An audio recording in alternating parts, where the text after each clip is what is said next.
Manhaj ulama salaf dalam memahami agama dan perbedaannya dengan ahlul bid'ah. Bismillahirrahmanirrahim. Alhamdulillahirabbil alamin.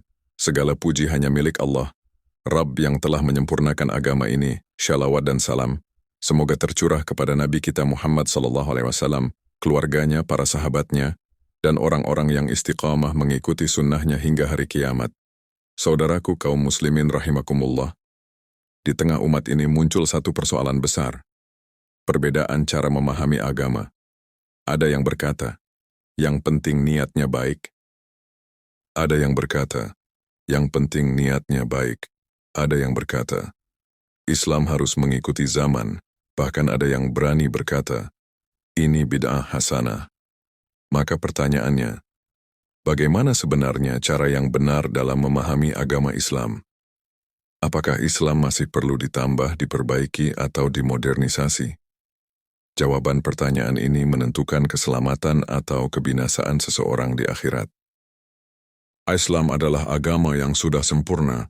Allah Subhanahu wa Ta'ala berfirman dengan tegas, Al-yawma akmaltu lakum dinakum wa atmamtu alaikum ni'matiyya wa raditu lakumul Islam dina. Pada hari ini telah aku sempurnakan untuk kalian agama kalian, telah aku cukupkan nikmatku atas kalian, dan aku ridai Islam sebagai agama kalian. Quran Surah Al-Ma'idah, ayat 3. Ayat ini turun di akhir hayat Nabi SAW, menandakan satu hal besar. Agama ini telah final, tidak butuh tambahan, tidak boleh dikurangi. Abdullah bin Mas'ud radhiyallahu anhu berkata, Ittabi'u wa la tabtadi'u faqad kufitum. Ikutilah sunnah, dan jangan berbuat bid'ah, sungguh kalian telah dicukupkan. Artinya apa? Islam sudah mencukupi seluruh kebutuhan manusia, baik ibadah, muamalah, akhlak, maupun hukum. Allah berfirman, وَنَزَّلْنَا عَلَيْكَ الْكِتَابَ تِبْيَانًا لِكُلِّ شَيْءٍ. Artinya, kami turunkan Al-Quran sebagai penjelas atas segala sesuatu. Quran Surah An-Nahl ayat 89. Manhaj ulama salaf dalam memahami agama. Siapa salaf? Mereka adalah sahabat, tabi'in dan tabi'ut tabi'in, generasi terbaik umat ini. Rasulullah SAW bersabda, Khairun nasi qarni, thumma alladhina yalunahum, thumma alladhina yalunahum. Sebaik-baik manusia adalah generasiku, kemudian setelahnya, kemudian setelahnya.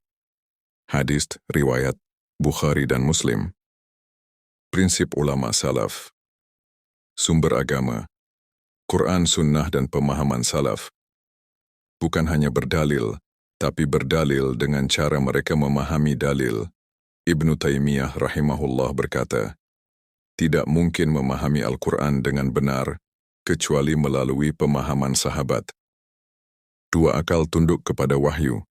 Salaf tidak menolak akal, tapi akal tidak boleh mengoreksi.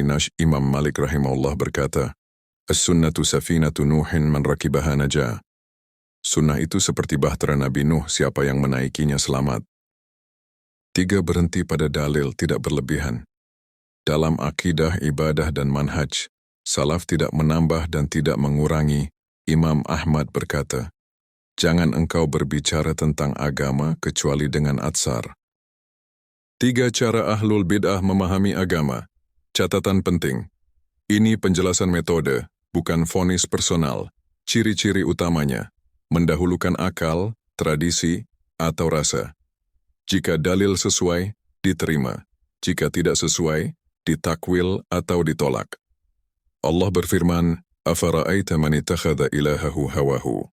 Apakah kamu melihat orang yang menjadikan hawa nafsunya sebagai Tuhan? Quran Surah Al-Jasiyah, ayat 23. Mengambil dalil tanpa pemahaman salaf, mereka berkata, kami juga pakai Quran dan hadits. Namun lepas dari pemahaman sahabat, hasilnya, makna menyimpang, amalan baru, perpecahan umat. Membuka pintu bid'ah dengan dalih niat baik. Padahal Nabi SAW bersabda, Man ahdatha fi amrina hadha ma laysa minhu fahuwa raddun. Barang siapa mengada-adakan perkara baru dalam agama ini, maka tertolak. Hadis riwayat Bukhari dan Muslim. Tercelanya orang yang merubah agama, pelaku bid'ah.